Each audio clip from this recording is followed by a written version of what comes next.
Hi everyone, Tracy DW here. I have often wondered how America became the nation that it is today. It is impressive that back in 1776, 13 colonies managed to gain victory and independence over what was then arguably the most powerful nation on earth. How did these 13 colonies evolve into the 50 states that have become the largest economy and has a presidential electoral process that, once every 4 years, selects the most powerful human being and so-called leader of the free world? America's national anthem proudly refers to itself as land of the free, home of the brave, and has always had a reputation for being a country of endless opportunities for those brave enough and free enough who dare to step out of their comfort zone and dream. This aspirational quest for success and achievement is often called the American dream, but from where does it originate? Does this dream continue to underpin America's own idea of liberty and democracy? Or has the dream been undermined in recent years? Through a process of economics and geopolitics, the dream came together in the Declaration of Independence in 1776. The written Constitution of 1787 replacing the Articles of Confederacy, and the inauguration of their first, George Washington, second, John Adams, and then third President, Thomas Jefferson, in 1801. Jefferson's presidency fostered an ideology of individual liberty, decentralization of government, free markets, and Western expansion. This was in contrast to federalist ideals of centralised government and a continued tie to the British. The origins of modern American ideology are steeped within successive waves of European migration and the lucrative trades of cash crops, which defined an infrastructure developed from the system of plantations and enslavement. Its origins are also in the Louisiana Purchase of 1803, the most significant and cheapest purchase of land in America's history. It was originally intended to be the sale of what we know today as New Orleans, the land marked at the estuary of the Mississippi River that France had laid claim to in 1682. However, the land west of the Mississippi Basin had also been under French occupation since 1699, and this land was also ceded to the Spanish in 1762, only to be reclaimed back into French hands by Napoleon in 1800. This land, together with the Delta, was sold to a newly formed America. It was a massive expanse of land, some 2 million square kilometres, and costing the colonies around $15 million in those days.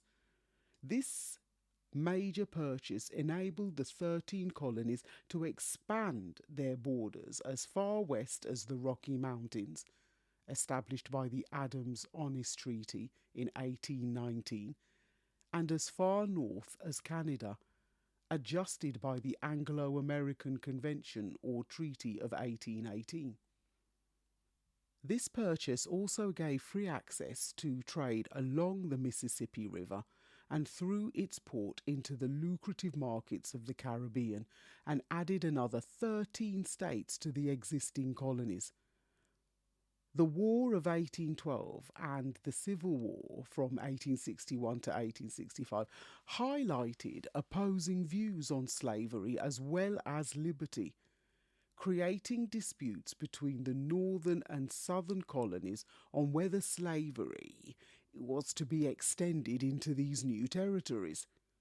However, this purchase undoubtedly strengthened the existing colonies' position both materially and strategically, as well as swelling the French coffers. The founding fathers, such as Jefferson, saw the idea of democracy as direct democracy, the citizens voting directly on laws.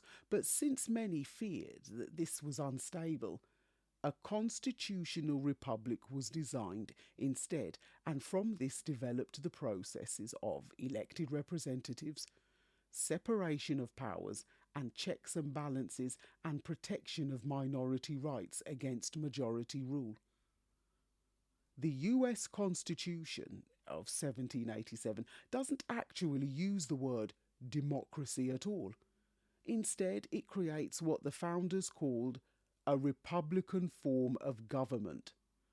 Article 4, Section 4, Guarantee Clause of the Constitution says, "The United States shall guarantee to every state in this union a republican form of government."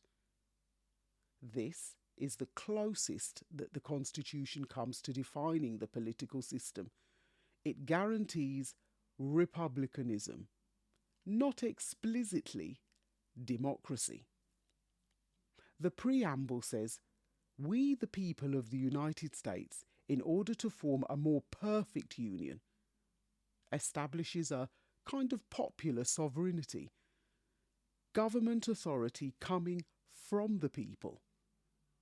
The US current election provisions are a House of Representatives chosen by the people, Article 1, Section 2, senators who were originally chosen by state legislature until the 17th Amendment in 1913, and a president chosen through the Electoral College, Article 2.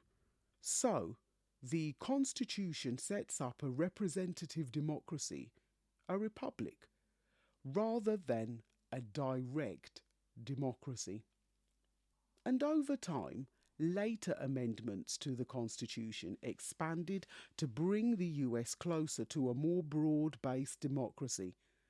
The 15th Amendment in 1870 decreed no racial restrictions on voting. The 17th Amendment in 1913 decreed direct election of senators. The 19th Amendment in 1920 decreed women's suffrage. The 24th Amendment in 1964 decreed no poll tax. The Voting Rights Act of 1965 enforced voting protections, and the 26th Amendment in 1971 saw the voting age lowered to 18 years of age. But is the US becoming more autocratic? Has the dream been undermined in recent times? Many observers, including scholars, diplomats, watchdogs, and media, see troubling signs of democratic backsliding. While the US remains formally democratic, concerns about executive overreach and threats to civil liberties have intensified in recent years. But where is there evidence of democratic erosion? Expert assessments from reliable sources such as Freedom House, the Economist Democracy Index, and the V-Dem Institute indicate a downgrade in scores from 94 in 2010 to 83 in 2020, and a risk of being categorised as the flawed democracy since 2016. Political science experts also express increasing consensus that the US democracy is in decline, especially since the start of 2025. The Civicus report in July 2025 placed the US on an international watch list for sustained attacks on civil freedoms, citing military responses to protests, press suppression, and cuts to public media funding, while former ambassadors and retired diplomats warned of an erosion of democratic norms, describing a growing climate of fear, reminiscent of autocracies. 2025 has been marked with successive executive actions that have bypassed and challenged traditional judicial checks. 2025 has been marked with successive executive actions that have bypassed and challenged traditional judicial checks and developed a climate of system grading businesses based on political alliances. There has also been unchecked emergency powers to include deployment of the National Guard and unilateral policies such as the introduction of tariffs, showing signs of authoritarianism and weakening congressional authority. A Gallup poll in January 25 reported that just 34% of Americans felt satisfied with how democracy works in the US, a modest improvement from 2023, but still well below satisfaction levels in the 1980s and 1990s. Yes, there is compelling signs that the United States is sliding towards increasingly authoritarian governance. But the Constitution doesn't define democracy directly.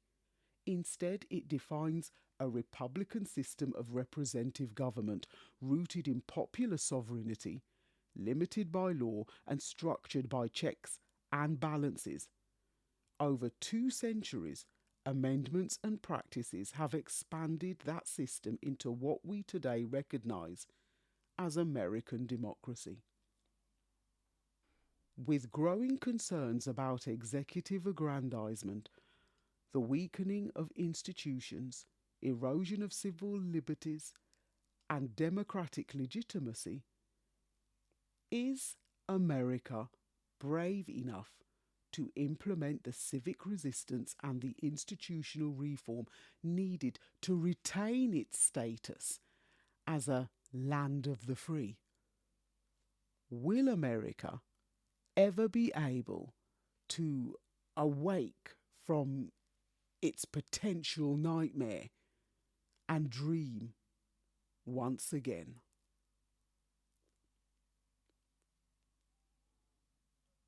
If you liked this podcast, then stay on this listening platform, click the subscribe button and check out my other episodes related to this one, such as Fire Sale, the Louisiana Purchase of 1803, and Fire Sale Expanded, both from Season 1, and In Search of a Peace That Is Noble, from the current 5th season.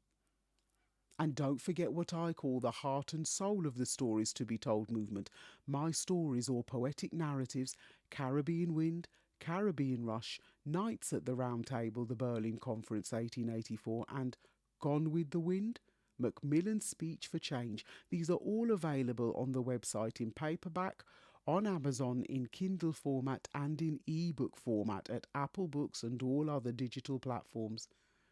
And also the publication of the latest 4 titles. Now, if you want to find out more, just visit storiestobetold.com and check out the learning platforms for The Journey's End, Giving Back Hong Kong, Bite from the Big Apple, A Story for New York, Hope for Zimbabwe, Arise the Phoenix, and A Story for South Africa.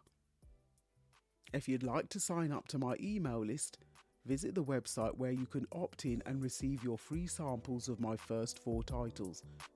And finally, remember that you can also send me an audio message on the SpeakPipe link, which is also in the show notes, so don't be a stranger.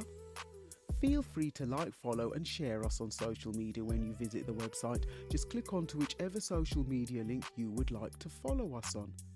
And, as always, it is a pleasure and a privilege to share my learning journey with you in this podcast series, and I encourage you to either begin or continue your own. History is a matter of fact or perspective. I'm Tracy DW, and this is a Stories to be Told podcast. Stay safe, stay well, stay blessed. Thanks so much for listening, and I'll see you on the next page.